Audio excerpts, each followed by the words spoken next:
eat all you can here. Eat all you can, huh? Kishore, Yes, Roger. how are you, my friend? I'm fine, thank you. I hope you have some food ready for me because I am hungry. Actually, no, I'm not hungry. He's really hungry.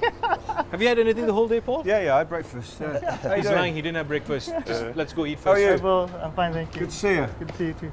Pleasure meeting you, my friend. Yes. Hi mate, how are you? How's it going? Thank you. We were in here today, on the left here. Good temperature. Gaines FC, is that your local football team? Yeah, just a local team. Which position you play? I started as a striker, then I went to left midfield, now I'm a left back.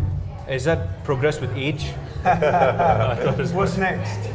I don't know, I'm standing as keeper as well. Oh yeah, there we go. I got to talk about Sergio. Most carded player in the history of La Liga, the Champions League. But you've seen he's won the World Cup, the Euros, the Champions League. He's scored in big games. You mentioned about that last-minute header against Atletico that went on to the finals, the penalties. Was he a very nice person? Or was he just that guy who was an absolute nut and you're like, you know what? Have it, son. For me, one of my most favourite players I ever worked with. Yeah? Yeah, absolutely. I loved him. Similar to John at Chelsea, that when they weren't out at training, like let's say they were suspended for a game or they weren't training because they had a little injury or they're recovering, it didn't feel like Real Madrid if Sergio wasn't there. At Chelsea, it didn't feel like Chelsea if John Terry wasn't there. Yeah. Sergio obviously was a defender who does take a certain amount of risks. He's an optimistic defender rather than a pessimistic. I always think defenders should be pessimistic rather than optimistic. But in terms of talent, athleticism, bravery, leadership, technical ability and personality, it's unbelievable. So if he was a striker, he would have been up there for the Ballon d'Or?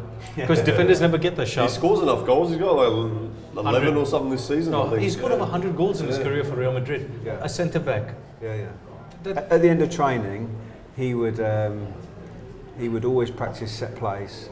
I think he's quite good with free Bending kicks them as over well, the wall. right? Yeah. Now, ahead of him, he had Ronaldo. Bale could take a good central free kick, and he always used to look at me like, give me the wink, like get me on the list. Because I used to do the set plays. Give me a wink. Sergio, Look at him. difficult. You got some competition here. I mean, that's the interesting thing you were saying about Paul, actually. Continuity, that's actually a very big thing. I mean, in an ideal world, obviously, you would like, you know, to not change too much, just continue with what we have, you know. But with the football, it is today, you know, it's all result-based. You know, people want immediate results. So, I mean, you would say in a way that club owners, when the rot is starting, they're probably forced into, you know, making a change, managerial change and all that. But the problem that comes with that is also the fact that, you know, a different manager comes in, a different set of style of play comes in, you know, and then he would want to bring in his own type of players, and then a few games in, he gets the boot, a new manager comes in, you know, it's a never-ending cycle actually, yeah. There's not one answer, you know. Chelsea have been successful over the Abramovich years by changing players and changing coaches. You know, they move them on. Other clubs have been successful by continuity. Wenger for a certain period, Ferguson absolutely. So there's no right or wrong way of doing it. You're a Man United fan. Do you think the atmosphere at the stadium is back? I think that game against Liverpool yeah, more or less actually. Yeah.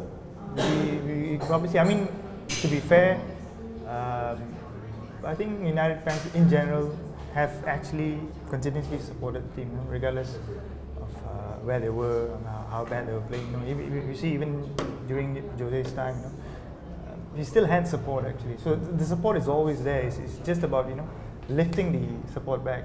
You know, so that's probably one thing that Ole has improved on. You know, I mean, I saw, I think one of the few episodes before, it was an interesting question where you asked that which would be the managerial preference. You know, you gave a choice between Pochettino, Zidane, and also Giggs. Yeah.